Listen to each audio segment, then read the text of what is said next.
So much greed has lain at the base of the problem that we are now dealing with. The turmoil of 2008 has now stripped 51% from the value of global markets, or around $29 trillion US, as executive pay continued to rise, shaking the age-old creed that greed is good, enriching management for delivering benefits to shareholders. What we've just seen is that the emperor is wearing no clothes. We have been paying out significant amounts of money for performance that just wasn't there. One of the problems is when you have a 50% drop like we have had in the share market, then any contract, including CEO contracts, for example, in the public listed space, all look a bit stark. We have members of our group management committee here today. Over the past year, 7 of Australia's top companies have had their remuneration reports howled down by angry shareholders. Many others have had to man the barricades to quell uprisings. Some simply ignore shareholder protests over executive pay, as Telstra did at the end of last year, or quite recently Australia's largest transport company, Toll Holdings. Toll Holdings was the biggest executive rort I've come across. The fundamentals are very strong inside the company, but yet we see the stock price moving down. So that creates angst and frustration and concern, and that's understandable.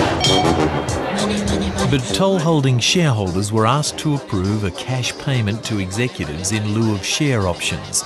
Options calculated by a paid consultant at a value highly inflated to the poorly performing share price. A bit like a gentleman's club and handshakes, and regardless of what the shareholders have to say, it's non-binding. So sometimes we feel just wasting our time.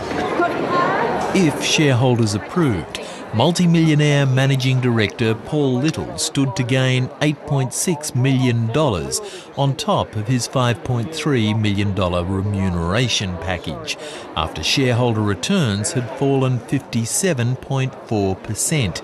Our cameras were asked to leave once the meeting got underway.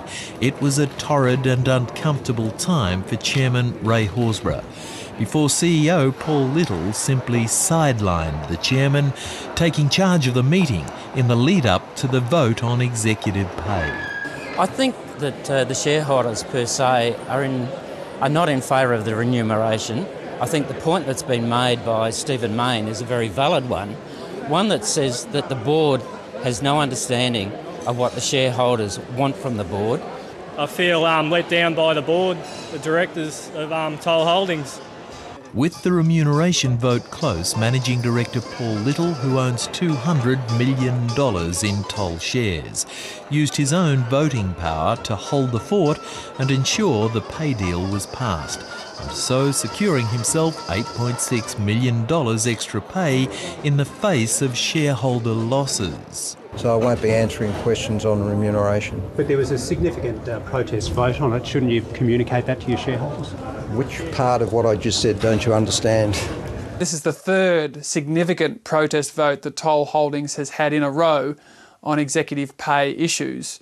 There are emotions that I can relate to. Do you think, though, it's understandable that people feel some sense of frustration that you would get a benefit like this that would cushion you against this sort of thing? If you've got any questions that aren't remuneration based, I'm happy to answer them if you do. If you don't, I'm sorry, I've made that point pretty clear. So, objections overruled, as they were for prominent companies like Fairfax and Qantas, but protesters did prevail in rejecting pay proposals for other companies' executives: Wesfarmers, Transurban, Valid Property, Asciano and Boral, where shareholders refused to swallow a pay increase of almost 58% to $6.6 million for CEO Rod Pearce, after a 32% fall in returns to shareholders, on top of falls in recent years. Then mining company Oxiana's shareholders resoundingly rejected a $10.6 million termination payout to CEO Owen Hegarty, only to find weeks later the board, in defiance, paid him $8.3 million anyway, despite a slump in the share price. Those directors that did that, I don't think should be sitting on any other boards. That was completely outrageous. Along with others, we asked the head of the Business Council of Australia, Greg Gailey, for his thoughts on the executive pay debate, but he wouldn't comment and wouldn't explain why. Only later were we reminded Mr Gailey left Zinifex Mining Group last year at the top of the market, just before talk of a merger emerged with Owen Hegarty's Oxiana Group. Mr Gailey himself got a payout of $15 million, angering the Australian Shareholders Association, who said shareholders had been treated with contempt, and to rub salt into the wounds, the company's share price soon headed south. If that sounds familiar, what, if anything, can be done to stop history repeating? We say the law should be changed there. We say that termination pay in excess of $1 million or 1 year's base salary should be put to shareholder approval.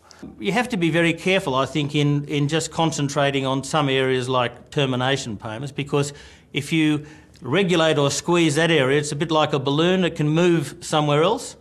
So we'd be a bit apprehensive about that. There already is law requiring termination payments to be approved in certain circumstances, and they're fairly comprehensive. If you retire or resign, you should still be sitting in there along with the shareholders in order to get your benefits. Because at the moment, you can stuff the business full of toxic loans or other inappropriate business practices. We have to work for another 5 or 10 years to get our superannuation benefit up, because they don't, because they're at the beach house or on their yacht, because they've been paid out a significant amount of cash. Many Australians are appalled by the level of executive salaries and even more astonished that shareholders' opinions can be ignored. The law should be changed so that the shareholders' resolution on the remuneration report, or at least that part relating to the chief executive as well as the directors, is binding. It is, we think, wrong in principle in blurring the relationship between the directors and what their role is and the shareholders in terms of owners and what their particular role is. Also, we already have non-binding votes which send pretty loud and clear messages to directors about executive remuneration. Interestingly, most of the shareholder representatives don't think the idea will work either. For its part, the government is awaiting the outcome of an Australian Prudential Regulation Authority inquiry examining how to enforce a link for financial institutions between executive pay and the level of financial risk the company is taking. APRA says there's been an overemphasis on short-term results for bonuses rather than long-term sustainability. But some worry the government plan will ignore the same problems and others in non-financial institutions. There is any number of sectors that you can isolate or individual businesses where payments have been made for executives who either have destroyed wealth or the minute that they've exited the business, the realities become apparent and in fact then the wealth has been destroyed. So we think it should be about the system. I think the two things that the government will and should do is legislate for shareholder approval of payouts over $1 million to chief executives, and also to clamp down on the tax concessions available to executives who get paid through shares. There are many executives out there who are paying as little as 20–25% of tax because of the loophole that's out there if you get paid in shares. It's outrageous that the CEO community in Australia can pay a single-digit rate of tax on the share component of their pay, yet pensioners are struggling for a $10 a week pay rise. You should pay the same rate of tax that everyone else does. Not surprisingly, the Institute of Company Directors disagrees, arguing governments who've rushed into such laws overseas have failed. What was, I think, designed to do was to, if you like, reduce executive pay, but what in fact happened was the short-term and long-term incentives came about. As I understand it, the share schemes and these sort of things grew up out of that, which weren't, if you like, base pay, and executive pay kept increasing.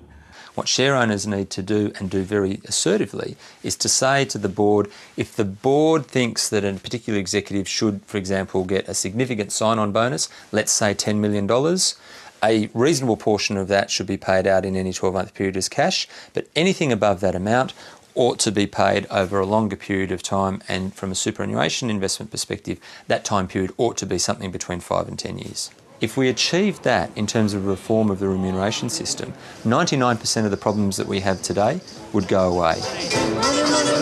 So, in the end, it's more than just an SOS to government to actually do something. It's a clarion call to sleepy shareholders, both small and particularly institutional. The sad reality is, in Australia, that 96% of directors known to be underperforming badly somehow manage to get re-elected. The time has come for shareholders to wake up and be counted.